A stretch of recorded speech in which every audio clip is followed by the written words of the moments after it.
যেটি আল্লাহ কোরআন শরীফে বলেন সেটা হলো কুল্লা ইউসিবানা ইল্লা মা কাতাবাল্লাহু লানা ওয়া মাওলানা।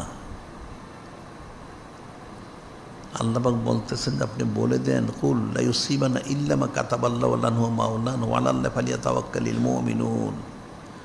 প্রত্যেক মুমিনের জন্য দায়িত্ব হচ্ছে কি, আল্লাহ বলতেছেন আপনি বলে দেন যিনি খলিক, যিনি মালিক, যিনি মহাল্লাহ, তিনি যা ফয়সালা করেন, আর নূরে মুজাসসাম হাবিবুল্লাহ হুজুর পাক সাল্লাল্লাহু আলাইহি ওয়াসাল্লাম যা বন্টন করেন তার বাইরে কিছুই পচবে না। তোমাদের উচিত ওনার উপরে তাওয়াক্কুল করা। সুবহানাল্লাহি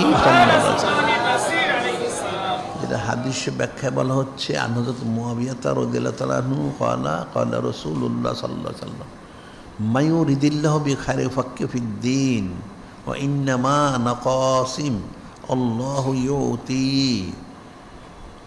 আয়াতের ব্যাখ্যায় বলা হচ্ছে হযরত মুআবিয়া রাদিয়াল্লাহু তিনি বর্ণনা করেন নূরে মুজাসসাম হাবিবুল্লাহ হুজুর পাক সাল্লাল্লাহু আলাইহি ওয়াসাল্লাম তিনি ইরশাদ করেন যিনি খলিক, যিনি মালিক, রহমান, তিনি যার বালাই চান, যে সকলেরই বালাই চান, তাকে দিনের সহি সমজ দান করেন, যে চায় সে লাভ করে, এর পিছনে করেন।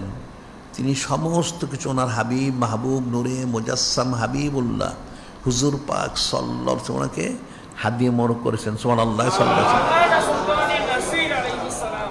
আর তিনি সমস্ত নেয়ামত মনগুলি বন্টনকারী। সুবহানাল্লাহি ওয়া বিহামদিহি। এর বাইরে কিছু পৌঁছবে না।